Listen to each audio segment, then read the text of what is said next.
우리 청년팀이시고요. 예, 아주 좋은 것 같아요. 혹시 어른들, 뭐 집사님들, 뭐 장로님들 누가 가시나요? 김미라 권사님, 김추자 집사님 다시 가시고, 예, 오 목사님, 사모님, 김미동 사모님 가시고, 예, 아주 구성이 좋은 것 같네요. 그래서 큐바에 우리가 이미 몇 번 다녀왔기 때문에 잘 알고 있어요. 그래가지고 문제일 수도 있어요. 나 저기 아는 곳이야. 과거에 작년에 상당히 괜찮았던 사역 우리 기억하고 있죠? 그래서 그 모양, 그 이미지 가지고 오래 가면은 안 돼요. 만나는 원데이 유즈. 어제 맛있었던 만나 오늘 먹을 수가 있을까요? 없어요. 그래가지고 제가 경험자로서 여러분들에게 당부드리고 싶은 거는 제일 조심해야 될 날이 첫째 날, 둘째 날, 셋째 날, 넷째 날, 다섯째 날, 어느 날이 가장 우리가 마음적으로 영적으로 경계하고 조심해야 되는 그런 날이라고 생각하세요? 어떤 날이? 마지막 날. 다 이제 막 힘드니까, 지쳤으니까 이제 그냥 빨리 끝내고 갔으면 좋겠다. 그럴 수도 있어요. 맞아요. 예, 예. 넷째 날? 왜? 죽을 사? 왜 그럴까요? 제가 볼 때 이거 주관적인 생각입니다. 두 번째 날이에요. 첫 번째 날 도착하자마자 우리가 사역이 시작돼요. 여기 멀지 않기 때문에 오전에 가면은 오후 사역부터 시작하라고 전재덕 선교사님이 막 시켜요. 그래서 뭐야 우리 지금부터 시작해야 돼? 주님 어쩌죠 막 기도하면서 긴장하면서 우리가 스킷 준비한 거 뭐 여러 가지 준비한 것들 아이들 앞에서 딱 해요. 의외로 아이들이 되게 좋아해요. 우리가 긴장하면서 정말 조심스럽게 했기 때문에 그런지 모르지만은, 아니면 하나님이 은혜 주셔서 그러기도 하고요. 첫 번째 날은 주로 대박을 쳐요. 그리고 돌아오는 버스에서 좋으신 하나님 막 찬양하면서 너무너무 기뻐하는데, 자, 두 번째 날 되면은 야호, 어제 했었던 거 그거 조금 부족했지만 오늘 이렇게 하면 더 잘 될 거야 하고 시작하는데, 의외로 두 번째 날은 아이들이 이러고 쳐다보고 율동을 하는데도 별로 안 따라하고 이러고 있고 그래요. 뭐야 얘네들, 어제는 그쪽 지역 애들은 되게 잘했는데 이쪽 지역은 좀 이상한 것 같은데 하면서 우리가 마음속으로 실망을 하게 되고 눈높이를 낮추게 돼요. 거기가 바로 사탄이 들어오는 지점이에요. 어제 좋았던 그 기억으로 오늘 이 지역을 판단을 해요.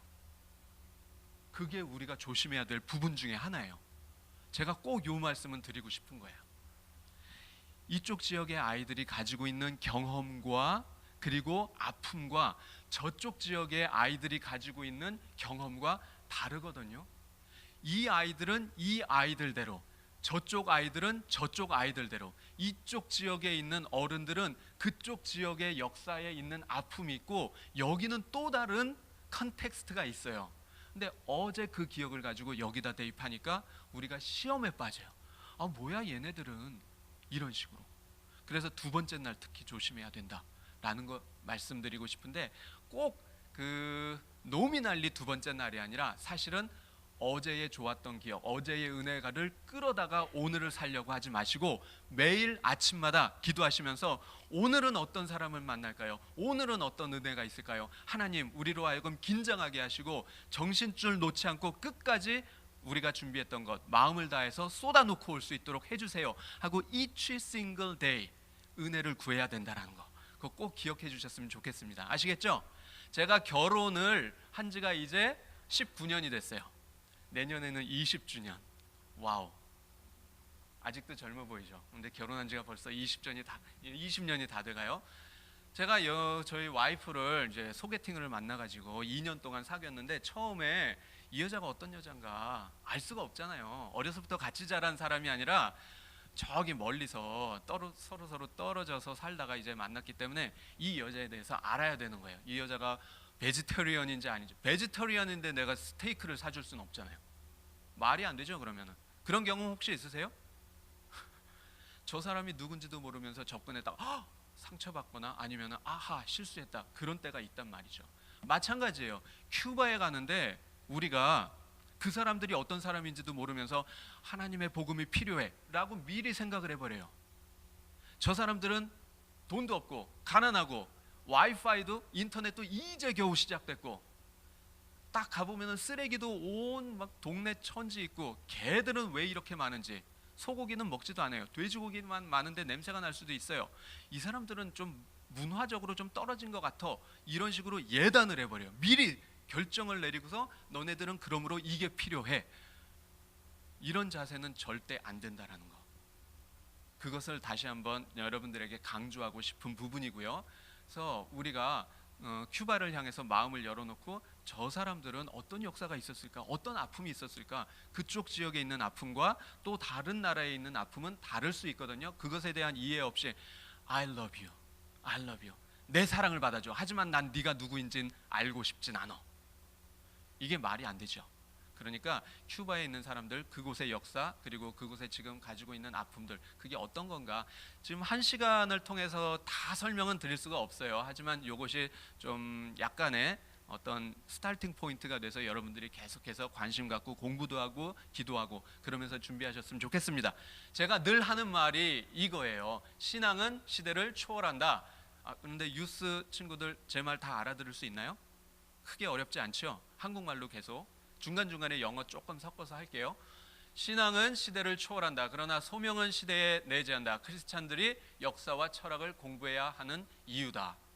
이건 누가 한 말인지 혹시 아십니까? 제가 한 말입니다. 예. 어디서 했을까요? 아닙니다. 페이스북에서 했습니다. 뭐 굳이 찾아보실 건 없고요.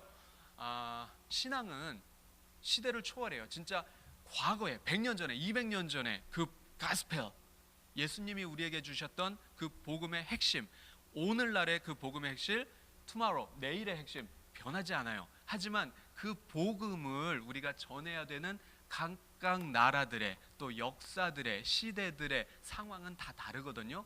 그러니까 우리가 거기에 맞춰야 되는 거예요. 일종의 트랜스포머처럼 예수님의 심장은 가지지만은 때로는 큐반이 돼야 되고, 때로는 도미니칸이 돼야 되고, 때로는 헤이시안이 돼야 되고, 이렇게 우리가 스스로 오픈 마인드, 인터컬처럴 인게이지먼트, 이것에 대해서는 오픈 마인드가 없이 그냥 우리가 그동안 배웠던 신앙의 모습들, 그거 가지고 너희들도 이거를 받아라! 이런 식으로 접근하게 되면 그거는 임페리얼리즘, 제국주의예요. 사실 큐바 사람들이 이 제국주의 때문에 너무나도 많은 눈물과 피를 흘렸었거든요. 그런데 우리가 알게 모르게 religious imperialism, cultural imperialism, 이거를 가지고 바이러스처럼 거기다가 퍼뜨리고 오게 되는, unconsciously 그렇게 되는 실수를 저지를까봐 항상 저는 조심하면서 기도하고 그랬었거든요. 그래서 여러분들도 그런 열린 마음으로 내 것을 준다가 아니라 그들로부터 배우고 또 그들과 함께 친구가 되고, 사실 예수님의 미션 모습이 바로 그거였거든요. 밥 먹고 않으시고 그냥 가서 밥 먹고 같이 친구가 되고 같이 울어주고 그러면서 자연스럽게 복음이 들어가게끔 하셨어요. 억지로 강제로 복음을 그 입에다가 쳐넣고 믿어라, 안 믿으면 죽음이야, 뭐 이런 식으로 하지 않으셨거든요. 근데 실제로는 그런 식으로 기독교가 처음 큐바에 들어갔어요. 믿어라, 아니면 죽음뿐이야. 실제로 예수님을 받아들이지 않았을 때 수많은 타이노족 사람들은 이제 총칼에 이제 무참하게 살해당하고, 예수 믿지 않아서. 근데 그런 식으로 무례한 게 아니잖아요, 선교는. 그래서 우리가 역사와 철학을 좀 공부를 해야 되지 않을까라는 생각을, 약간 오프닝이 길었습니다. 죄송합니다. 요 이야기를 가지고 시작을 해보도록 할게요. 근데 선교가 뭐죠? 근데 What's mission? 우리 선교 여행 가잖아요. 이제 단기 선교 여행을 가는데 선교가 뭐죠? 어떻게 그 정의를 내리고 디파인을 하고 난 다음에 거기에 맞춰서 내가 지금 잘하고 있나 아닌가, 어떤 기준점이 필요하잖아요. 로드맵이, 그렇죠? 마일스톤 같은 기준이 되는 그 데피니션. 그래서 이 부분은 아주 유명하신 선교학 교수님이고 선교사이셨던 맥가브란이라고 하는 분이 계세요. 이분이 플러신학교에 처음으로 선교학 대학원이라는 걸 만드시고 체계화 시키셨던 아주 훌륭하신 아주 유명한 목사님이시고 선교사님이신데 이분이 이렇게 디파인을 하셨어요. 여기 우리 정은지 팀장님께서 한번 낭낭한 목소리로 읽어봐 주시겠습니까?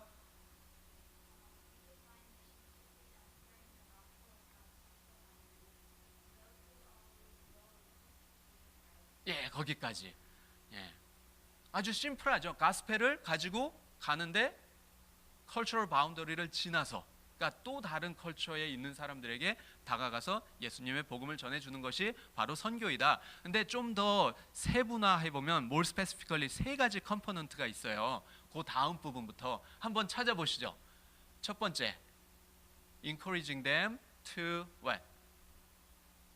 accept Him as your Lord and Savior. 예, 요게 첫 번째 컴포넌트고요. 두 번째는 let them become responsible members of His church. 예, 요게 두 번째 선교의 컴포넌트입니다. 그리고 세 번째는 또 뭘까요? 세 번째로는 making God's will done on earth.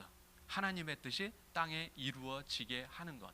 자, 요거를 다시 한번 한국말로 간단하게 해석을 해보면은 첫 번째로는 예수 그리스도를 구세주로 받아들일 수 있게끔 도와주는 것, 전도하는 거예요. 복음 전하는 것, 그게 첫 번째 중요한 컴포넌트, 그 요소이다. 우리가 담당해야 될 미션의 두 번째는 뭐냐면은 교회를 세워야 돼요. 교회 없는 전도는요 마치 이런 것 같은 거예요. 아기를 낳았어요. 그리고 끝. 그러면 그 아이는 살 수 있을까요? 없을까요? 살 수가 없겠죠. 도움받지 못하고 케어받지 못하면 그 아이는 죽을 수밖에 없어요. 우리가 전도를 했는데 여러분들 속지 말아야 되는 게, 우리가 전도를 큐바에서 했을 때 사람들이 즉각적으로 반응하고 아멘 아멘 하면서 할렐루야 하고 예수님을 받아들여요. 그런데 그 지역에 교회가 없어요. 그러면 그거는 우리의 미션이 완수된 게 아니에요. 왜냐하면은 그 순간에는 예수님을 받아들이지만 그것을 더 이상 간직할 도구가 없어요. 툴이 없어요. 그러면 이 사람들은 또다시 예전에 미신 섬기던 것, 우상 섬기던 것, 그런 걸로 돌아가기가 쉽거든요. 그래서 교회를 세워야 돼요. 그렇지 않으면은 sustainability, 지속성이 없게 되죠. 그래서 예수님의 복음을 전하고 교회를 세워서 책임 있는 멤버로 만들고 지속성을 가져야 된다라는 게 두 번째고요. 근데 거기서 끝나는 게 아니라 세 번째는 교회가 많아요. 그런데 목사들이 가끔 보면은 뉴스에도 나오죠. 부정부패, corrupt 돼가지고 돈 밝히고 아니면 섹스 스캔들 이런 거 나오고 사회의 빛과 소금이 되지 못하고 오히려 조롱거리가 되는, 이렇게 된다면은 그 수많은 교회가 그 수많은 게 있겠어요. 그거는 하게끔 도와줘야 빛과 소금이 세 가지가 있을 때 비로소 미션, 선교가 제대로 이루어지는 것이다 라고 이 맥가브란 교수님이 이야기를 하셨어요. 그렇다면 우리 세안교회 단기선교팀은 이 세 가지를 하고 있나요? 이 세 가지를 위해서 우리가 포커스를 맞추고 있나요? 한번 점검해 볼 필요는 있다라는 생각이 들었어요. 큐바를 가든 알래스카를 가든 아니면 도미니카를 가든 우리가 진짜로 사람들에게 예수님의 복음을 전하나요? 가서 전할 것인가요? 대답이 없어요. 전할 거예요? 네. 그래서 우리가 BBS 하잖아요. 여러 가지 복음의 툴들을 준비해 가지고 스킷도 하고 뭐도 하고 뭐 하면서 합니다. 예, 첫 번째 열심히 잘 해야 돼요. 두 번째, 우리가 거기 가서 교회를 세우나요? 네, 우리가 교회를 세워요. 그래서 헌금도 하고 후원도 하고 지금 여러 개 교회들이 많이 생겨지고 있어요. 특히 큐바에는 막 불처럼 일어나고 있어요. 그래서 우리 교회에서도 계속해서 헌금을 하고 또 전재덕 선교사님, 또 윤정한 선교사님, 그런 분들 통해서 우리가 함께 도와서 세워진 교회에 방문도 하고, 예, 두 번째 것도 우리가 아주 잘하고 있어요. 세 번째, 하나님 나라의 임재, 사회의 빛과 소금이 될 수 있게끔 큐바 사람들을 우리가 도와주고 있나요? 있나요, 없나요? 있어요. 어떻게? 유치원 생기잖아요. 우리가 지금 가서 유치원 만들어지는 거, 신학교 옆에 유치원 만들어지는 거, 그거 볼 건데, 그리고 거기 위해서 기도할 건데, 바로 그곳에서 신앙으로 잘 양육된 아이들이 큐바의 리더가 되게끔, 그래서 정말 모든 부정부패 이런 거 다 끊어버리고 정말 크리스찬 리더들이 나올 수 있게끔 그거 위해서 도와주고 있어요. 이런 측면에서 봤을 때 세안교회의 선교 세 가지 미션의 목적 잘하고 있다 없다? 잘하고 있다. 근데 왜 이게 없어졌죠? 슬라이드. 예. 자, 요 이야기를 여러분들에게 꼭 해드리고 싶었고요. 이제 본격적으로 큐바 역사에 대해서 좀 간략하게 좀 다뤄보도록 할게요. 녹화한다고 하니까 이게 왠지 자꾸 강연자 모드로 이렇게 오는데 저는 좀 인터랙션 하면서 재밌게 하고는 싶거든요. 그래서 혹시라도 중간에 궁금한 게 있거나 아니면 it doesn't make sense 뭐 이런 생각이 들면은 언제든지 질문해 주시기 바랍니다. 알겠죠? wake up 알겠죠? 네. 자, 큐바의 역사는 저기 나와 있는 것처럼 노예 노동으로부터 시작된다. slavery 또 slave trade 이 컨텍스트를 이해하지 못하고 큐바를 우리가 사랑한다, 이 사람들을 위해서 기도한다, 그건 말이 안 되는 것 같아요. 자, 그들의 역사는 노예 노동부터 시작되는데요. 자, 1492년 어떤 일이 있었죠? 크리스토퍼 콜럼버스가 뉴월드 신대륙에 도착했죠. 발견한 거 아니에요. 거기 이미 사람들 살고 있었어요. 예, 신대륙 발견 이런 말 하면 안 됩니다. 신대륙 도착을 했어요. 자, 그런데 이게 누구에게는 비극의 시작이었어요. 여러분들이 역사 시간에 배워서 이미 알고 있는 것처럼.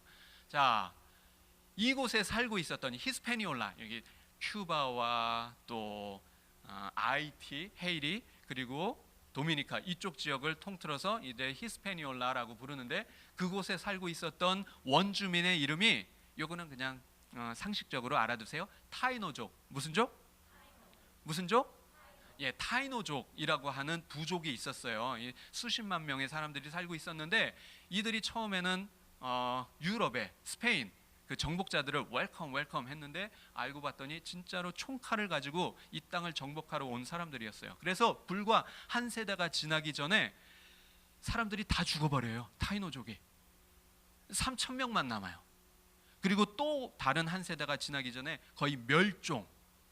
아니, 멸종이라고 하는 거는 어떤 스피시스, 짐승이나 아니면 생물체 이런 거에다가 쓰는 말이잖아요. 그런데 사람도 멸종이 됐었어요. 그때 타이노족이라는 세 가지 이유 때문에 거의 뭐 완전히 멸종 상태에 이르게 됐는데, 혹시 학교 월드 히스토리 세계사 역사 시간에 그런 거 배운 적 있나요? 무엇 때문에 라틴 아메리카 원주민들이 거의 몰살당하다시피 했을까요? 병, 디지즈. 맞았어요. 디지즈. 그리고 또 다른 두 가지는 처음에는 이제 전투. 그러니까 정복자들이 오니까 싸워야겠죠. 총칼을 들고, 총은 없었고 칼을 들고 싸우는데 상대가 안 되잖아요. 잽이 안 되잖아요. 그래서 수없이 많은 젊은 남자들이 먼저 죽었고요.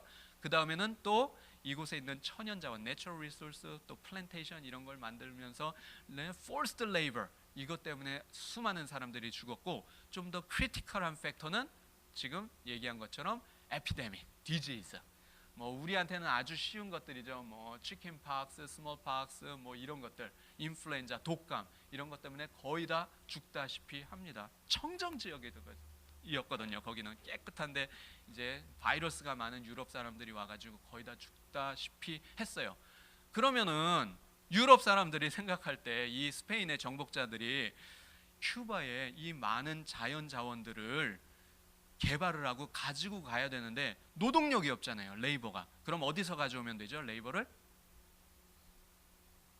이 지역에 있는 원주민들, 인더지너스 파퓰레이션, 이 사람들은 거의 다 죽었어요. 그럼 어디서 가져오면 되죠? 아프리카. 자, 아프리카. 여러분들이 큐바에 가면은 흑인들을 정말 많이 보게 될 거예요. 그 얘기하기 전에 좀 다른 얘기를 해볼게요. 여기 타이노족, 처음에 타이노족이 다 멸종당하다시피 하는데 이제 주로 세 가지가, 이제 역사하는 사람들은, 히스토리언들은 세 가지를 얘기를 하지만은 저는 한 가지를 더 추가하고 싶은 게 뭐냐면은 종교, 기독교 때문에 많은 사람들이 죽었어요. 그러니까 여러분들이 거기 가시면 이제 관광을 하실 거예요. 4개의 광장이 있는데 그 중에 저 위쪽에 있는 광장, 이 위쪽에 있는 광장에 가보면 여기가 정은지 팀장이 재작년에 지갑을 잃어버렸던 곳이고요. 예, 여러분들 소지품 조심하십시오. 자, 그 옆에 보면 조그맣진 않죠. 여기 스태츄가 있어요. 동상이. 바로 이거예요. 이 아이가 타이노족 꼬마 아이예요. 그리고 이 사람들은 이 신부는 프란체스코 신부인데 이 사람은 십자가를 들고 있고 하나님을 향해서 이야기하죠. 제가 이 아이를 데리고 왔습니다. 정확하게는 끌고 왔습니다. 끌고 왔습니다. 주여 기뻐하여 주시옵소서. 예수 믿어. 예수가 뭐지? 우리에게는 우리만의 뭐 빌리프 시스템 그게 있는데요. 이런 죽일 수 있었어요. 그때는 사람을 죽일 수 있는 라이센스가 있었어요. 만약에 예수를 믿지 않는다, 그럼 언제든지 누구든지 짐승 취급해서 그냥 죽일 수가 있었어요. 그래가지고 수없이 많은 사람들이 죽었어요. 그러니까 우리가 가가지고 예수 믿으세요. 진짜로 죽이진 않을 거잖아요. 그런데 이 사람들을 알지 못하면서 강제로 복음을 거기다가 뿌리고 온다? 이거는 또 다른 살인이 될 수도 있다. 사람을 구하러 갔다가 오히려 사람을 죽일 수도 있다. 왜냐하면 반감을 가지고 오히려 떠나버리는 사람이 생길 수도 있으니까요. 자, 그래서 우리는 정말 겸손하게 더 낮은 마음으로 이들을 이해하는 그러한 자세를 가지고 접근해야 된다라는 이야기를 하고 싶었고요. 어쨌든 타이노족이 거의 멸종하다시피 했을 때 레이버가 필요하게 되잖아요. 바로 아프리카에서 수없이 많은 사람들을 끌고 오게 됩니다. 얼마나 많은 아프리카의 흑인들이 노예로 강제로 끌려왔느냐 하면은 12 밀리언 1200만 명이 끌려왔어요. 그리고 이 사람들 대부분이 어느 나라로 끌려갔을까요? 미국? 큐바? 헤이리? 도미니카? 브라질? 어느 나라로 많이 갔느냐 하면은 큐바 그리고 브라질 또 헤이리, 도미니카 리퍼블릭, 우리가 지금 선교하고 있는 나라로 90% 이상은 그곳으로 끌려갔어요. 그러니까 우리가 흔히 미국 노예들, 그 흑인 노예들 생각하면 미국의 카툰 필드 이런 데서 막 카툰 플랜테이션 여기서 일하는 사람들 생각하잖아요. 근데 사실 그 사람들은 불과 3.5%, 뭐 이제 40만 명 정도, 400,000 그 정도 사람들만 미국으로 왔고 거의 almost 95% African slaves were imported to the Caribbean죠. 그리고 브라질. 그래가지고 우리가 선교하는 곳에 흑인들이 정말 많아요. 그리고 이 사람들이 미들 패시지 대서양을 건너오면서 이 수없이 많은 12 밀리언 아프리칸 슬레이브 이들 중에서 한 30%는 다시는 이 배에서 땅을 밟지를 못했어요. 이 안에서 굶어서 죽든가 아니면 병에 걸려서 죽든가, 병에 걸리게 되면은 또 이게 스프레드가 되잖아요. 그러니까 꼬마 아이든 누구든 여자든 임신을 했든 뭐 했든지 간에 다 바다에다가 그냥 던져버리죠. 그래가지고 수없이 많은 사람들이 죽었어요. 블랙팬더에 보면은 보셨어요? 블랙팬더 영화? 거기 보면 킬먼거가 맨 마지막에 죽으면서 내가 죽거든 저 대서양 바다 밑속으로 우리 선조들이 앤세스터들이 그랬던 것처럼 나를 거기다가 빠뜨려 주시오 하면서 죽거든요. 바로 그 얘기예요. 그 얘기예요. 블랙팬더 가지고 미국의 흑인 역사 얘기하는 거 너무너무 재밌는데 언제 나중에 한번 기회 주시면 제가 그 강의 한번, 그거 진짜 비싼 거거든요. 그거 돈 받고 해야 되는 건데 제가 무료로 언제 한번 해드릴게요. 너무너무 재밌는 건데 그거. 하여튼 기억하세요. 대부분의 흑인 노예들은 큐바로 왔다. 또 아이티, 도미니카, 또 브라질 이쪽으로 왔었고요. 그래서 이 흑인 노예 노동을 우리가 세 가지 특징을 좀 기억을 해야 되는데, 먼저는 잔혹한 노동, arduous labor. 얼마나 힘들었는지는 이 사진 자체가 그냥 증명해 주는 것 같아요. 너무 많이 맞아가지고 상처가 그냥 살이 돼버렸어요. 상처 위에 또 상처가 생기고 또 상처가 생기니까 그냥 그게 살이 됐어요. 굳은 살이 돼버렸어요. 아마도 예수님이 채찍에 맞으셨던 뭐 그 정도에 해당할 수도 있는, 그러니까 실제로 채찍하면은 끝에 조그만, 이제 어젯밤에도 목사님이 설교하시면서 디스크라이브 하셨던 것처럼 조그만 그 쇠 조각들을 박아놔 가지고 한 번 맞으면은 그냥 살점을 뜯어내거든요. 그럼 숨을 쉴 수가 없어요. 그래서 맞아서 죽고 질식사로 죽고, 맞고 난 다음에 숨을 더 이상 못 쉬어요. 이 횡격막이 위로 확 올라오니까. 예수님이 달려 돌아가셨던 주요 사인도 피가 많이 나와서 아니면은 뭐 이제 못으로 여기 찍혀가지고 죽은 게 아니라 숨을 못 쉬어서 죽으신 거예요. 예수님도. 그러니까 흑인 노예들도 채찍에 얻어맞으면은요 숨을 못 쉬어요. 그래서 죽는 사람들이 많았었고요. 그 정도로 너무너무 힘들었었던 역사의 기억이 있어요. 이 사람들은 아직도. 그리고 두 번째로는 방금 전에 말씀드린 것처럼 강제 개동, forced conversion. 안 믿으면 그냥 그 자리에서 다 죽여버렸어요. 세 번째로는 흑인 노예들 하면은 우리가 one category 이렇게 생각하는데 처음만 해요. 정말 다양한 사람들이 있었어요. 근데 이거를 우리가 쉽게 기억하지 못하고 넘어가는 경우가 많은데 꼭 기억해야 되는 부분이고 이 세 가지를 잠깐 말씀을 드릴게요. 첫 번째로 얼마나 힘들었느냐 하면은 그 미들 패시지 중간에 한 30%는 죽었다고 그랬죠. 그리고 살아남아 가지고 땅을 밟은 사람들 중에서도 1년 내에 30%는 다 죽었어요. 새로운 땅에서 갑자기 막 노동을 시작하니까 이 시즈닝 피리어드, 이 처음 정착 기간을 참지 못하고 결국은 죽어버리는 사람들. 예. 그리고 또 살아남은 사람들 중에서 한 50% 정도는 길어봤자 8년. 다들 10년 내에 죽어버려요. 그래서 평균 연령이 30살을 넘지가 못해요. 30이면은 최고령이에요. 거의. 아주 열 몇 살부터 20대 초반에 젊은 흑인들이 다 노예로 끌려왔기 때문에 30살 넘어가는 흑인들이 거의 없었어요. 큐바 그 지역에 처음에는. 그리고 보통 한 18시간 정도 이제 사탕수수 슈거 케인 플랜테이션에서 일을 하고요. 그러니까 잠자고 일어나면 노동을 시작해서 잠 다시 잘 때까지 이 생활을 하다 보니까 대부분의 사람들은 뭐 그냥 자살을 하든가 아니면은 자기 자녀가 있으면 자기 아기도 죽이고 자기도 죽고 그랬었어요. 그러면 다시 레이버가 필요하잖아요. 또 사람들이 죽어 나가면은 그럼 또 가서 또 잡아오는 거예요. 그렇게 해서 만들어진 나라가 큐바였어요. 그리고 그 흑인들과 또 유럽에서 온 사람들 사이에 혼혈로 태어나는 아이들, 그러면서 다양한 인종적인 구성을 갖게 되고요. 그러면은 그 정말 힘들게 했었던 그 노동의 그 아이템이 무엇이었냐 하면은 사탕수수. 큐바 하면은 사탕수수, 사탕수수, 슈거케인 하면 큐바. 이거는 뭐 거의 이퀘이션처럼 딱 공식처럼 있는데 쿠바 경제의 가장 파운데이션 기본은 사탕수수입니다. 이게 어느 정도였냐면 처음에 사탕수수는 없었어요. 큐바에. 그런데 사탕수수 재배 총 면적이 그 에리어가 전체 국토의 4분의 1에 해당될 정도로 그 수많은 나무들과 땅들 이거를 다 컬티베이트 해가지고 사탕수수 농장을 만들었고요. 그리고 이 사탕수수가 큐바에서 다른 나라로 익스포트 하는 모든 트레이드의 거의 80%, 80 to 85%. 그 정도니까 슈거케인이 사탕수수가 없으면은 큐바는 없다라고 생각할 수 있을 정도예요. 그렇게 엄청나게 중요한 아이템이었었고 전체 생산의 그러니까 모든 이 큐바의 생산의 25% 정도를 차지할 정도로. 근데 처음에 큐바는 사탕수수가 유명하진 않았는데 그럼 언제부터 유명해졌느냐? 원래는 IT였어요.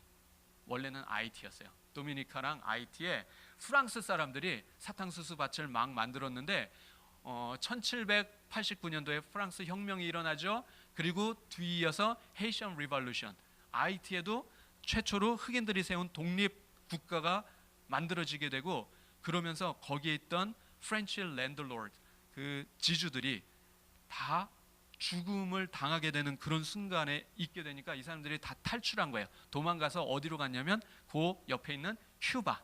그러면서부터 거기서 사탕수수가 시작이 됐어요. 그런데 재밌게도 다른 데서 건너온 사탕수수, 이 큐바의 사탕수수가 세계 최고 넘버원 퀄리티예요. 마법과 같이 이 사탕수수 한번 먹으면은 웬만한 병이 나을 정도로, 왠지는 모르겠는데 큐바에 가면은 선교사님이 이렇게 쭉 가다가 중간에 버스 한번 세우고 저기 사탕수수 원액 이렇게 짜가지고 파는 그런 거 도너들이 저희 밴더들이 있거든요. 그러면은 이거 뭐야 이러지 마시고 꼭 드세요. 막 땀 많이 흘리고 힘들 때 나도 먹고 싶다. 그 큐바에서 그거 한 잔 딱 마시면 힘이 알게 모르게 딱 에너지가 세이브가 됩니다. 그 정도로 아주 세계 최고의 품질이었기 때문에 더더욱 노예들을 못 살게 굴면서 많은 사탕수수를 생산하게 되죠. 그래서 1850년대에 큐바의 설탕 산업은 큐바 수출의 거의 5분의 4 정도를 차지할 정도로 아주 큰 빅 인더스트리가 되고요. 그 같은 시기 큐바 설탕이 전 세계 설탕의 3분의 1이었어요. 그러니까 이 큐바는 이 제국주의자들이 임페리얼리스트, 스페니쉬 파워, 얘네들이 결코 놓치고 싶지 않은 정말 최애 아이템, 득템한 거예요. 이거는 결코 놓칠 수 없는 거예요. 그만큼 강하게 통제하면서 누구에게도 빼앗기지 않으려고, 사탕수수 때문에. 그렇게 해서 영국이나 프랑스나 스페인이나 포르투갈이나 뭐 이런 나라들이 웨alth, 부를 축적하게 되죠. 그래서 이렇게 말할 수 있을 것 같아요. The riches of the United States and the Europe were built on the backs of black suffering. 그리고 그러한 미국 땅에 여러분들이 살고 계세요. 우리가 저들을 괴롭힌 적은 없어요. 하지만 저들의 고통 때문에 이 나라가 잘 살게 됐잖아요. 그리고 그 혜택을 우리가 보고 있잖아요. indirectly, 간접적으로 우리가 빚을 지고 있는 거예요. 사실 되게 미안해해야 되는 거예요. 저들이 저렇게 피 흘리고 땀 흘리고 죽어가고 해서 이루어진 나라가 이 미국이고, 좀 이따 설명하겠지만은 미국이고 스페인이고 영국이고 프랑스였거든요. 그러니까 잘 사는 나라에 살고 있는 우리는 기본적으로 빚진 사람들이다. 뭔가 페이백 해야 되는 그런 responsibility, 책임감이 있다라는 것 기억해 주시면 좋겠습니다. 그리고 제가 마지막으로 아까 얘기했었던 거, 정말 다양한 지역에서 이렇게 아프리카의 흑인 노예들이 왔다고 했잖아요. 이게 왜 중요한지, 우리 선교와 관련해서 왜 중요한지 설명을 잠깐 드릴게요. 지금까지 괜찮습니까? 다 이해하실 만한가요? 오케이. 자, 80%의 모든 아프리칸 슬레이브가 요 네 지역에서 왔어요. 웨스트 센트럴 아프리카, 여기에는 지금 뭐 가봉 그런 나라들이 있고요. 앙골라 그런 나라들이 있고요. 여기 베닌, 나이지리아, 카메룬, 그리고 여기 바이아프라, 여기에는 아이보리 코스트, 코트디부아르 그런 나라들이 있고요. 이 골드 코스트에는 세네갈, 뭐 시에라리온 이런 나라들이 쭉 있어요. 여기서 골고루 다 잡아왔어요. 12 밀리언 사람들을 다 여기서 잡아온 거예요. 그러니까 이 사람들이 얼굴은 똑같이 흑인인데 사실은 전혀 다른 사람들인 거예요. 아프리카가 얼마나 큰 나라인지 제가 한번 좀 그림을 하나 보여드릴게요. 이 사람들이 비슷해 보이지만 정말 다르다. 랭귀지도 다르고 말도 서로 안 통하고, 히스토리나 뭐 에스니서리, 인종적으로 또 뭐 부족적으로 정말 다르다라는 게 이 사진에서, 이 그림에서 드러날 수 있을 것 같아요. 아프리카가 얼마나 크냐면 미국이 여기 들어가고요. 와우. 중국이 다 들어가고요. 인도가 들어가고요. 동유럽이 들어가고요. 서쪽 유럽이 들어가고요. 그리고도 자리가 남아요. 그 정도로 아프리카가 큰 나라예요. 그러니까 그 흑인 노예들을 어디서부터 데려왔냐면 시애틀 저기 위에서부터 멕시코 지나서 거의 페루 아니면 북부 칠레 그쪽 지역에 걸쳐서 다 데리고 왔으니 이 사람들이 말이 통하겠어요? 얼굴은 똑같이 까매도 말도 안 통하고, 자기들이 가지고 있던 종교도 다 다르고, 습관도 다르고, 문화도 다르고, 이런 사람들을 한데 다 모아 놓은 거예요. 그러면서 강제적으로 슈거케인 플랜테이션에서 일을 하고, 그러니까 이 사람들이 서로 다른데 하나는 돼야 되잖아요. 하나로 솔리데리티, 하나가 돼야 된단 말이에요. 왜냐하면 너무나도 힘든 상황에 똑같이 있게 되니까 서로 의지하게 되고, 그래, you are my brother. 완전히 다른 different background를 가지고 있지만 you are my brother, you are my sister. 그런데 우리가 그러면은 이제 하나가 되기 위해서 너는 뭐 가지고 있니? 너는 어떤 religious background가 있니? 이거를 하나로 묶어요. 왜냐하면 그거 없으면 살 수가 없으니까. 자기의 cultural identity, 이거는 꼭 지키고 싶은 거예요. 겉으로는 네, 예수님을 믿습니다. 왜? 안 그러면 죽으니까. 겉으로는 예수님을 믿어요. 하지만 뒤로는 자기들이 가지고 있었던 그 cultural 뿌리, religious 뿌리, 이런 거를 뿌리? 갑자기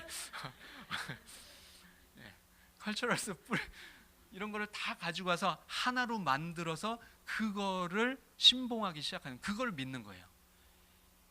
예수님을 믿는 것이 아니라. 왜냐하면 예수는 우리를 죽이는 그런 종교죠. 예수님은 구원자가 아니에요. 큐바 사람들에게, 이 흑인 노예들에게, 큐바에 있는 사람들에게 예수는 거의 세이튼이나 마찬가지인 거예요. 안 믿으면 나를 죽이는.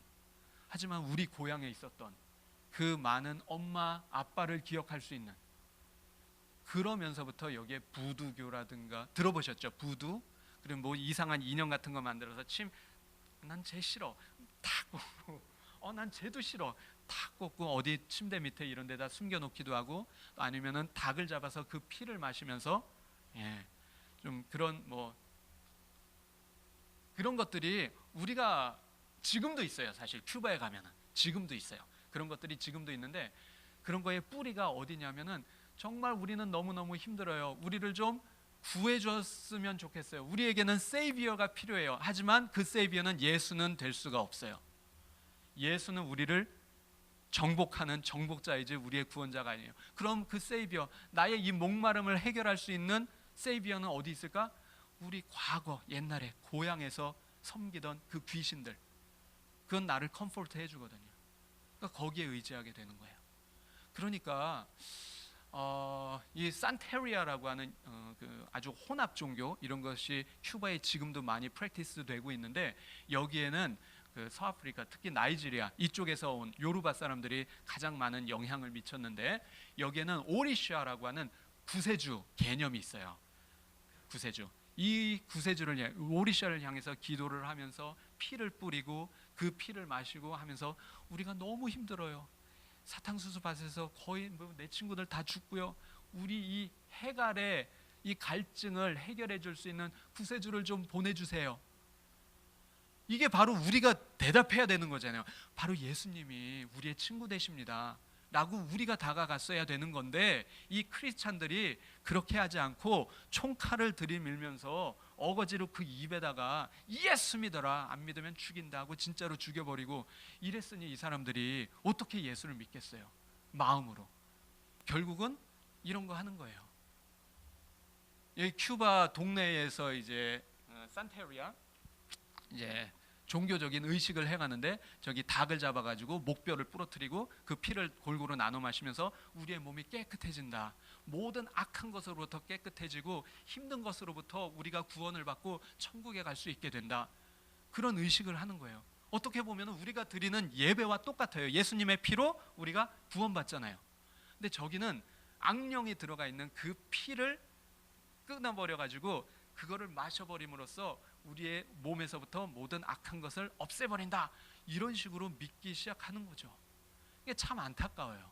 어떻게 보면 The First Generation 크리스찬들 때문에 예수님이 제대로 이 사람들 마음속으로 들어가지 못하게 됐다라는 생각이 있고요. 하여튼 겉으로는 캐톨릭 받아들여요. 뒤로는 또 다른 것들을 받아들여요. 그래서 나온 것이 이상한, 저희 가보면은 예수님 형상도 있고 마리아 형상도 있고 여러 가지 세인트들도 있고 동시에 귀신 형상도 있고, 이거를 집에다가 저렇게 다 모시고 살아요. 심지어는 큐바의 교회에 출석하는 사람들도 집에 가보면 산테리아 저런 그 인형 같은 것들 많이 있고요. 지금도. 근데 이 사람들에게는 구세주가 필요한 거예요. It is not necessarily Jesus, but whoever who can save us. 또 보면은 이게 뭔지 모르게 복음인지 아니면은 뭔지 모르게 이상한 것들이 하여튼 많이 섞여져 있게 된다. 여러분들이 관광지 스토어 같은 데 가보면은 이런 것도 많이 보게 될 거예요. 그래서 이쁘다 하고 물론 사도 좋지만은 저기 담겨져 있는 그 의미를 잘 읽었으면 좋겠어요. 이 사람들이 왜 이런 종교를 믿게 됐는가? 결국 우리 때문에. 첫 번째 크리스찬들이 제대로 못하니까 이 사람들이 이걸 아는 거 기억하시고, 불쌍해가 아니라 미안해. 제가 항상 강조하고 싶은 건데, 미안한 마음을 가지고 가셨으면 좋겠어요. 우리도 똑같은 죄인이었고 저들도 죄인이고, 근데 우리는 먼저 구원받았고 물질적으로도 더 잘 살잖아요. 그러니까 저 사람들에게 불쌍해 이게 아니라 미안해, 내가 먼저 구원받았는데 아직까지도 너희들에게 다가가지 못해서 미안해 라고 다가가면 좋겠습니다. 자, 그렇게 해서 1500년대, 1600년대 그리고 1700년대 초반까지 계속해서 스페인이 이 땅을 착취를 했어요. 익스플로이테이션, 착취를 하고 빨대를 닦고서 쪽쪽 빨아먹듯이 그렇게 착취를 했는데 드디어 세계 역사적으로 약간의 변화가 서서히 시작됩니다. 혁명의 바람이 불기 시작하는 거예요. Revolutionary Movement. 스페인이 어떤 슈퍼파워가 왜냐하면은 여기는 이가 가는 아바나, 여기는 이 캐리비안의 이 전체 라틴 아메리카에서 가장 잘 사는, 가장 wealthiest, 가장 richest 그런 지역이었는데 왜 그러냐면은요, 멕시코에서 금과 은 이런 거를 캐잖아요. 그럼 아바나 항구로 가지고 와요. 그러니까 익스포트 그 센터니까 일로 가지고 오고, 볼리비아에서 페루에서 이 모든 내추럴 리소스스 아바나 여기로 다 모이는 거예요. 뉴욕처럼 여기는 일종의 뉴욕 같은 곳이었어요. 아바나에 다 모여가지고 그거를 모아서 이제 커런트 해류를 타고 배가 쭉 북쪽으로 가서 이 유럽에다가 딱 내려놔요. 모든 가져온 것을 유럽에다 내려놓고 해류가 이렇게 흘러가니까 그 배를 타고 아프리카로 가요. 그래서 노예들을 붙잡아요. 그리고 난 다음에 다시 이쪽 지역으로 와서 노예들을 이제 내려놔요. 그래서 가지고 모든 내추럴 리소스를 가지고 다시 저 위로 갔다가 이 해류에 따라서, 그래서 삼각형 모양의 어떤 트레이드 그런 게 만들어져 트라이앵글라 쉐입으로 무역이 이루어졌었고요. 그러다 보니까 이 아바나, 큐바 이거를 가지고 있는 사람은 패권, 헤지모닉 파워가 될 수 있는 거예요. 그러다 보니까 영국이 이 큐바에 관심을 갖기 시작하는 거예요. 영국이 직접 들어가면 어떻게 돼요? 전쟁이잖아요. 그럼 그건 너무 좀 리스크가 높으니까 누구를 시켰냐면은 파이리트. 영국이 뒤에서 파이리트를 가지고 이제 스페인을 계속 공격하게끔. 그래서 스페인을 언더마인, 좀 약간 뭐 이제 파워를 약화시키려고, 위큰 하려고 해적을 많이 활용을 했죠. 그래서 나온 영화가 뭐냐면 Pirates of the Caribbean. 이 백그라운드가 큐바예요. 큐바의 아바나 항, 아바나에서. 그리고 이 큐바는 이제 걸프가 많아요. 크고 작은 걸프가 많아가지고 배를 딱 숨겨놓기가 너무 좋고, 그러니까 아주 파이러시의 어떤 그 헤드쿼터 같은 곳이었다. 그리고 거기엔 돈이 많으니까 뭐 파리, 뭐 아니면 벌레 같은 아주 그리디한 캐피탈리스트들 다 모이잖아요. 그래서 서로 싸우는 거예요. 스페인이랑 또 영국이랑 치고받고 또 해적도 빌면서 전쟁을 하고 하다가 너무 파이리스 항해. 여러분들이 큐바 가시면은 관광 하루 하실 때 여기 이제 가보게 되실 거예요. 그러면 와 멋있다 하는 감탄이 나올 만큼 진짜 멋있어요 여기가. 그런데 이곳에 보면서 뭐 사진도 찍고 하시지만은 동시에 얼마나 이 라틴 아메리카 지역에 그 수많은 자연 광물, 또 사탕수수, 돈, 은 이런 거, 그거를 딱 지키기 위해서, 그 피와 땀이 섞여 있는 그걸 지키기 위해서 저런 성을 쌓았는가, 그런 생각을 해보면은 이게 마냥 멋있기만 한 게 아니라 저 속에 피가, 또 저 속에 눈물이 많이 서려 있다, 좀 그런 생각이 들기도 합니다. 네. 자, 그래서 스페인이 영국과 본격적으로 라이벌이 돼서 전쟁을 하는데, 나폴레옹한테 스페인이 또 졌죠, 유럽에서. 그리고 또 영국과 프랑스에게 이곳저곳에서 막 그냥 계속 침을 받고 뭐 여기저기서 실패를 하게 돼요. 그러면서 점점 이제 패권이 영국에게 넘어가는데, 그 와중에도 스페인이 다른 거는 다 뺏겼는데 큐바만큼은 끝까지 놓지 않고, 끝까지 뺏기지 않고 딱 이제 사수를 했어요. 왜냐하면 결국 사탕수수, 슈가케인 때문에 그렇게 됐다는 거죠. 오늘 몇 시까지 해야 되는 거죠, 이거? 2시 반이요? 제가 1시 반에 시작했고 2시 반. 40분까지 해도 될까요? 한 10분 정도 더. 예. 자, 그러면서 이 1800년대가 되니까 유럽에도 점점 새로운 인라인먼트 무브먼트 그런 것들이 생겼어요. 자유, 평등, 인권, 휴먼 라이트 막 이런 생각들이 오면서, 그래 저 식민지에도 자유가 필요해, 평등이 필요해, 인디펜던스, 독립이 필요해, 그런 마인드셋이 점점 생기기 시작했어요. 그러면서 갈등이 생기는 게 누구냐면 반도인들과 큐바에서 반도인들 페닌슐레어스하고 그리고 그 지역에 사는 크레올스. 페닌슐레어는 누구냐면은 스페인에서 건너온 군인들, 또 가버먼 오피셜들, 컨트롤러, 컨커러, 룰러들, 그런 사람들은 자기 집이 스페인이잖아요. 그러니까 이곳에서 무지막지하게 그냥 사람들을 핍박하고 착취하고. 그런데 이 큐바에서 태어난 백인들, 또 흑인들, 또 백인 흑인 사이에 혼혈로 태어난 사람들, 이 사람들은 어디가 집이에요? 큐바가 자기 집이잖아요. 그러니까 이 두 계급 사이에, 두 클래스 가운데 갈등이 생깁니다. 반도인들, 페닌슐레어하고 크레올들. 그러면은 이 크레올이 점점 잘 훈련되어지면서 혁명 세력이 되는데, 리볼루셔너리 파워가 되는데, 그 맨 앞에 섰던 사람이 누구냐면 바로 큐바의 김구 선생님. 김구는 조지 워싱턴, 그런 사람이에요. 한국에. 자, 큐바의 김구, 큐바의 조지 워싱턴, 바로 누구냐면 호세 마르티. 이 이름은 꼭 기억해 주시기 바랍니다. 여러분들이 비행기를 타고 큐바 아바나 공항에 도착할 거예요. 아바나 공항 이름이 뭔지 아세요? 호세 마르티 공항. 빙고. 아주 스마트해요. 클레버해요. 네. 호세 마르티는 정말 대단한 사람이었어요. 이 사람을 모르면 큐바를 안다고 말할 수가 없어요. 이 사람은 원래 글 쓰는 사람이었어요. 문학, 시를 쓰고 수필을 쓰고 그러는 사람이었었는데, 사람들이 핍박받고 착취당하고 죽임을 당하고 이런 모습을 보면서 너무 마음이 아파서 여러 가지 글을 쓰다가 결국은 감옥에 갇히게 됩니다. 그런데 감옥에서도 글을 쓰고요. 감옥에서 나오고 난 다음에도 여러 가지 인종 문제, racial discrimination, 그리고 land distribution이 너무너무 unequal하게 이루어지는 이런 것을 가슴 아파하면서 글을 쓰고 사람들을 계속 inspiring을 한 거예요. 자, 그러다가 결국 스페인으로 추방을 당하게 됩니다. 그리고 그 스페인에서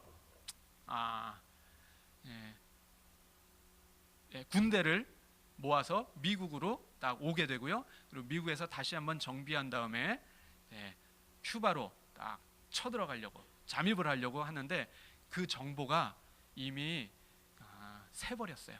그래서 스페인의 큐바에 있는 스페인 정부가 그 소식을 미리 정보를 듣고서는 기다리고 있다가 호세 마르티를 이제 사살해서 죽이죠. 그래서 크게 참패를 당하고 결국은 총에 맞아서 죽게 됩니다. 그런데 이 호세 마르티가 우리가 기억해야 될 부분이 뭐냐면은 미국에 되게 관심이 많았어요.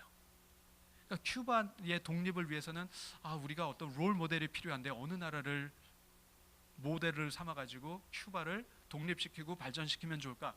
그래, 미국. 왜? 미국은 크리스찬의 나라고, 그러니까 이 호세 마르티가 예수님에 대해서 알고 있었어요.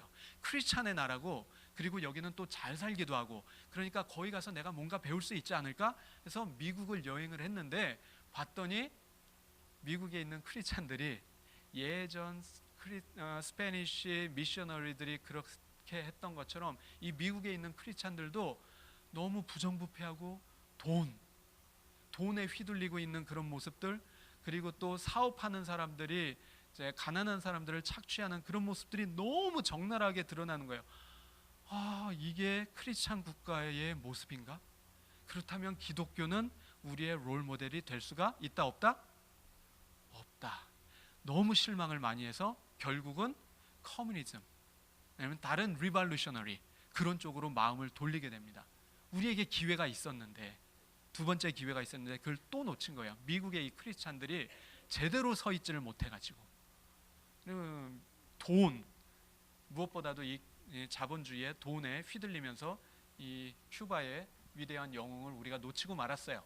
그래서 이 사람이 했었던 몇 가지 말을 제가 코테이션을 좀 하고 싶은데, 나를 고통스럽게 하는 것은 단순히 사랑하는 것이 아니라 선을 행하지 않고 하루하루를 보내는 것이다, 이런 말을 했어요.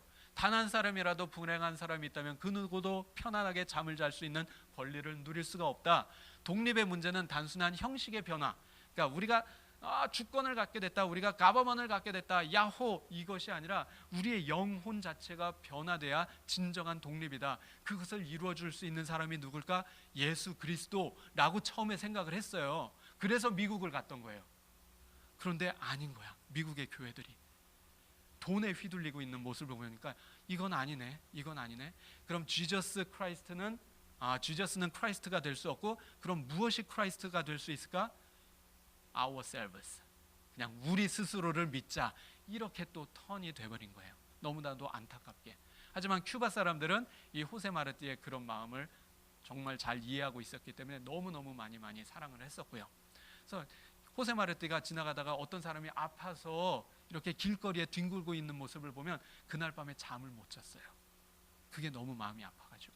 그 정도로 섬세하고 사랑이 가득 찼는데, 이것을 머티리얼라이즈 할 수 있는 우리의 구세주는 어디 있을까? 그거를 찾다가 기독교에게 실망을 했다는 것, 이건 너무 안타깝지 않아요?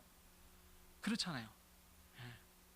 제가 이 얘기를 왜 하냐 하면은 예전에 그런 모습이 있었어요. 제가 아르헨티나에 선교를 갔었는데, 아르헨티나 북쪽 지역은 사막이에요. 그러니까 이 남쪽 지역은 잘 사는데 북쪽 지역은 사막이고, 원주민들을 다 글로 쫓아낸 거예요. 그래서 거기는 사막이고 물이 없어요. 전기도 없어요. 집은 그냥 나무 막대기 이렇게 세워놓고 위에 천막 있고 거기서 그냥 자요. 그럼 물이 없으면 어디서 물을 길어다 먹느냐면, 저기 산 속에 가슴 보면은 물웅덩이 같은 거 있잖아요. 사막에 아주 드물게 물웅덩이가 있는데, 거기 있는 그 물을 이렇게 떠가지고 천에다가 패브릭 이런 거에다 한번 걸러내서 거기 나온 물을 그걸 마셔요. 그러니까 뱃속에 콜레라며 뭐 병균 이런 게 얼마나 많겠어요. 얘네들이 씻지도 못하고. 그러니까 이 아이들이 똥오줌을 싸도 씻지를 못해요. 그러니까 얘네들 이 섹슈얼 오르간 이런 것이 다 그냥 문드러져 버렸어요. 제대로 씻지를 못하니까, 물이 없어서, 또 전기도 없을 뿐더러. 이런 아이들을 우리가 이제 메디컬 선교한다고 가서 약도 나눠주고 딱 이랬는데, 그 마을의 추장이 너무너무 고맙다고 하면서 힘들게 염소 한 마리를 잡아가지고 그거를 우리에게 대접을 해줬어요. 그래서 교회 안에서, 아주 허름한 교회인데 그 안에서 그 밖에서 이제 고기를 굽고 반으로 쫙 쪼개가지고 바베큐를 해서 그 안에서 이렇게 맛있게 먹는데, 창문에 아이들이 다닥다닥 붙어가지고 그걸 보고 있는 거예요. 딱 그걸 보고 있는 거예요. 딱 먹다가 눈이 마주쳤는데 꿀꺽거리면서 이 아이들이, 우리가 지금 뭐 하고 있는 거지? 우리가 지금 뭐 하고 있는 거지? 싶은 생각, 망치로 머리를 꽝 때리는 것 같은 거예요. 사실 먹을 수 있어요. 잘 먹어야 돼요. 선교 단원들은. 그래야지 그 다음 사역도 하니까. 근데 이 아이들이 그걸 보면서 평생 못 먹는 거를 이 사람들은 맛있게 어구장 먹고 있거든요. 우리가 실수했다. 우리가 실수했다. 겉으로는 예수님의 사랑, 너희들 우리와 같이 천국에 갈 수 있고 행복을 누릴 수 있고 설교를 해요. 그리고 난 다음에는 이 아이들은 먹지 못하는 걸 우리는 막 먹고 있는데, 그걸 아이들이 이러고서 보고 있는 거예요. 그래서 청년 한 명은 막 울면서 절규하면서 저 숲속으로 막 뛰어가면서 거기서 막 땅을 치면서 막 욕을 하면서, 지금 이게 뭐 하는 거예요? 우리 처음 선교를 갔거든요. 근데 이 친구가 충격을 먹은 거야. 지금까지 자기가 잘하고 있었다고 생각했는데 이 아이들에게 오히려 상처를 줬구나. 이 아이들 그 막 눈물이 이렇게 고여가지고 이러고 있는 모습이 너무 사람 같지가 않고 그냥 정말 그 사슴 같은 눈망울로 이러고 보고 있는데, 얼마나 조심해야 되는가. 크리스찬들이 아름다운 말을 하는데 행실도 아름다워야 돼요. 근데 때로는 꼭 해야 되는 것들이 있잖아요. 잘 먹어야 돼요. 하지만 최소한 좀 이렇게 우리가 시큐어한 그런 곳에서 한다라든가 하는 그런 지혜가 필요한 거죠. 지혜롭게 우리가 선교를 해야지, 안 그러면은 또 다른 모습으로 상처를 줄 수도 있겠구나 라는. 호세 마르티가 그랬었어요. 기독교는 정말 우리의 롤모델이 될 수 있을 거야 라고 생각을 했는데, 그들의 살아가는 모습을 보면서 너무 실망을 많이 한 거죠. 혹시라도 우리가 그런 실수하면 안 됩니다. 여기서는, 그러니까 지금 내가 뭐 블레임하는 거 아니에요. 지금 여기서는 이런 거 입을 수 있어요. 이런 거 입을 수 있어요. 큐바 가서는 이런 바지 같은 거 이런 거 깨끗하게 입어야 돼요. 더워도 긴팔 입고 바지, 긴 바지 입고 반바지 입지 마시고요. 왜냐하면 그들은 지금 마침내 예수님을 똑바로 믿기 시작했어요. 우리가 가서 복음을 전하는데 우리는 막 제국주의자가 아니잖아요. 우리는 동양인이잖아요. 화이트가 아니고. 그러니까 이 사람들이 우리에게 마음을 오픈을 해요. 그리고 우리가 가르쳐 주는 걸 정말 좋게 듣고 점점 예수님이 우리의 구세주시구나 라는 것을 깨닫기 시작했어요. 그래가지고 교회에 오면 너무너무 기쁘고 예수님이 우리에게 구세주 되시고 하나님의 말씀이 선포되는 이곳, 여기는 정말 소중한 곳이야. 그래서 좋은 옷, 깨끗한 옷을 입어요. 더운데도 꼭 긴 바지 입고 긴 치마 입고, 그것이 예의를 잘 지키는 것이다 라고 생각하고 딱 오거든요. 그게 그들의 문화예요. 근데 우리는 여기서 그냥 반바지도 입고 아니면은 플립플랍 이런 것도 신고 편하게 있잖아요. 그거 가지고 뭐라고 하진 않잖아요. 봐도 되진 않고. 근데 우리의 스타일로 거기 가서 그러고 있으면은 이 사람들은 충격을 먹을 수밖에 없어요. 뭐지? 우리에게 복음을 전하는데 저 사람들은 예수님을, 하나님을 그럼 리스펙을 하지 않는 것 같아. 말로만 좋은 말하고 실제로는 저렇게 행동하다니 우리를 이해를 못할 거라고요. 그래서 제가 아까 얘기했잖아요. 우리가 거기 갔을 땐 휴반이 돼야 돼요. 헤일이 갔을 땐 헤이션이 돼야 돼요. 도미니카 갔을 땐 도미니칸이 돼야 되고요. 무슨 얘기인지 아시겠죠? 그래서 불편을 감수할 수 있어야지 복음이 디스토션 되지 않고 그들에게 상처가 되지 않고 잘 들어갈 수 있다는 거 꼭 기억하시기 바랍니다. 안 그러면 호세 마르티가 또 나올 수가 있어요. 우리 때문에. 세컨 찬스가 있는데. 그럼 돼요, 안 돼요? 안 되죠. 절대 안 되죠. 자, 그래서 제가 하나 동영상 보여드리겠는데 이 음악 한번 들어보셨는지 모르겠어요. 들어보셨어요? 멜로디가 뭔가 있어요. 이게 관타나메라 과히라라는 노래인데 관타나모의 젊은 청년 그런 노래예요. 그리고 이게 큐바의 아리랑 같은 노래, 우리나라 하면 아리랑 다 알잖아요. 저 이거는 국민가요, 큐바에. 이거 모르는 큐바 사람이 아니죠, 당연히. 이게 호세 마르티가 쓴 시에다가 음악을 붙인 거예요. 호세 마르티를 사랑하는 마음으로 모든 큐반 사람들이 이 노래를 불러요. 그리고 이 가사가 이런 내용이에요. 나는 진실한 사람, 나는 어디서 왔냐면 야자수 무성한 고장에서 온 사람이에요. 죽기 전에 이 가슴에 맺힌 시를 노래하고 싶어요. 내 시는 산속 보금자리를 찾는 상처 입은 사슴, 우리에게 구세주를 보내주세요. 우리의 이 못난 걸 해결해 주세요. 그런 내용이에요. 그리고 나는 이 땅에 가난한 사람들과 더불어 살겠습니다. 그러니까 역사가 굳건히 담겨있는 이 노래를 우리는 뜻 모르고 리듬이 있으니까 우리 작년에 해변에 갔을 때 밴드 아시죠?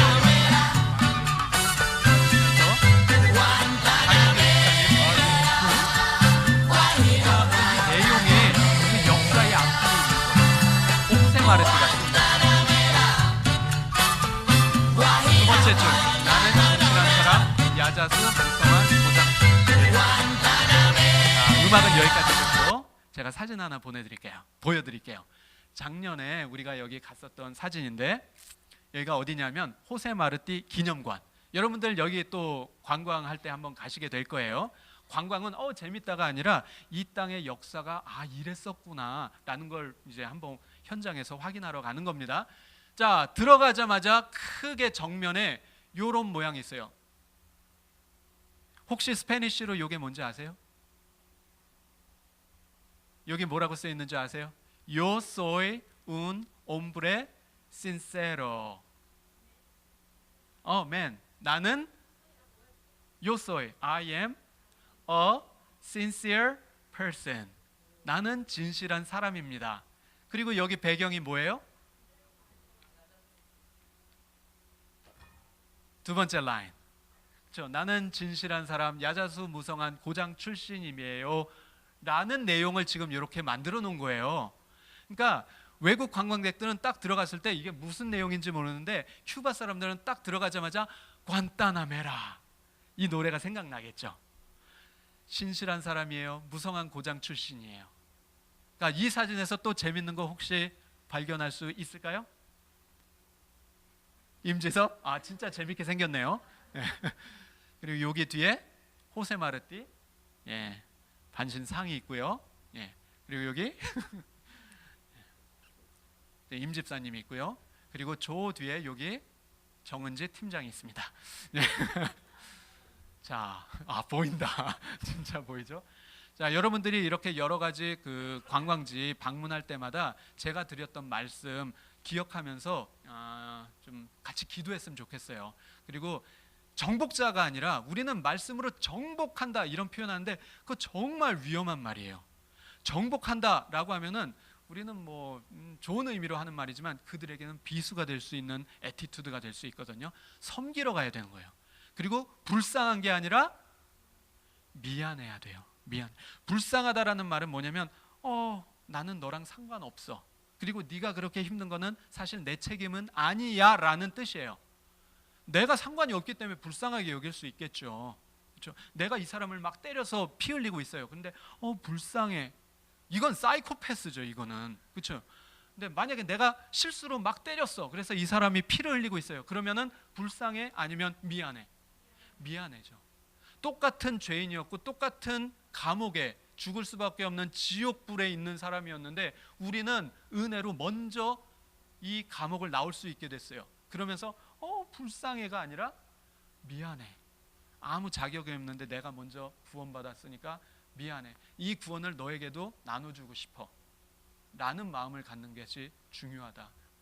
불쌍해라고 생각하게 되면은요 어떤 위험한 일이 발생하느냐 하면은 불쌍해 하면서 실제로 도와주는 경우는 많지 않거든요. 불쌍하다는 마음을 가짐으로써 스스로 괜찮은 사람이 돼요. 실제적으로는 아무것도 하지 않아도. 그래서 불쌍하다라는 마음이 들게 하는 마음은 그거는 사탄이 주는 마음이에요. 그거는 잘못된 거예요. 그거는 기독교인이 쓸 수 있는 말이 아니에요. 컴패션은 불쌍해가 아니라 연민, 그 마음을 동감하면서 옆에 함께 있는 것. 그거를 할 수 있는 사람은 죄 없으신 예수님밖에 없어요. 그럼 우리는 뭐냐? 똑같은 죄인이었기 때문에 미안해. 먼저 구원받았는데 너희들에게 미처 나눠주지 못하고 있어서 미안해. 지금이라도 늦지 않았다면 이 사랑을 너희들과 함께 나누고 싶어.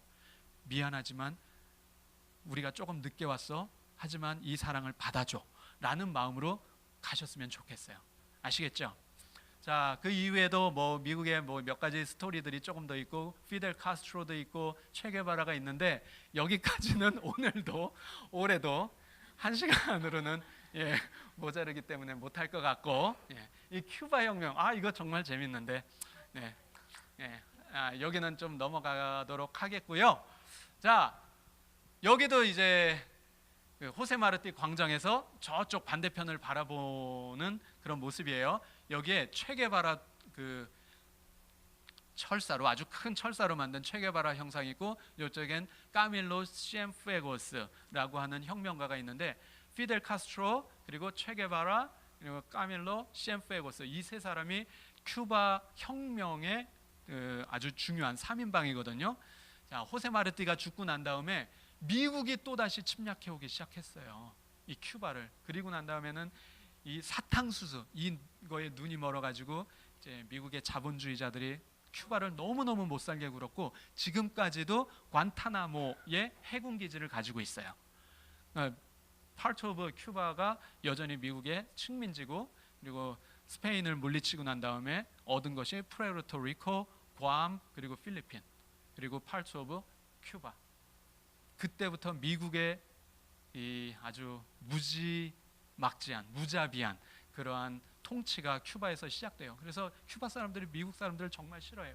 또다시 너희들이니? 그런데 너희들은 크리스찬의 국가라고 얘기를 하는구나. 우리는 너희들의 그 종교는 필요 없어 라고 1900년대 동안 20세기 동안 계속 생각해 왔었던 것이에요. 근데 사실 피델 카스트로도 그렇고 이 체게바라도 그렇고 미국을 여행하면서, 체게바라는 미국을 여행하면서 호세 마르티처럼 미국에서 뭔가 배우고 싶어 했어요. 크리스찬 정신을. 근데 또다시 실망을 했었어요. 그래서 완전히 처음부터는 아니었지만 공산주의자가 돼버리고 말았죠. 그러면서 경제적으로도 파탄에 빠지게 되고 지금까지도 힘들게 살고 있고, 그래서 아주 싫어요. 크리스찬, 기독교, 미국 사람, 서양 사람들 기본적으로 아주 싫어합니다. 근데 우리는 동양 사람이기 때문에 우리가 전하는 말씀은 아주 마음을 열고 잘 받아들여요.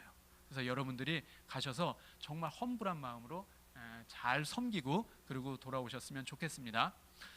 시간이 여기까지밖에 없기 때문에 제가 약 한 1시간 10분 정도 여러분들께 강의를 드렸거든요. 혹시 궁금하신 거 있으면은 Q&A 가 필요 없을 것 같아서 여기까지만 하고 마치도록 하겠습니다. 감사합니다. 그럼 우리 기도하고 마치도록 할까요? 네. 자, 큐바를 위해서 기도를 하는데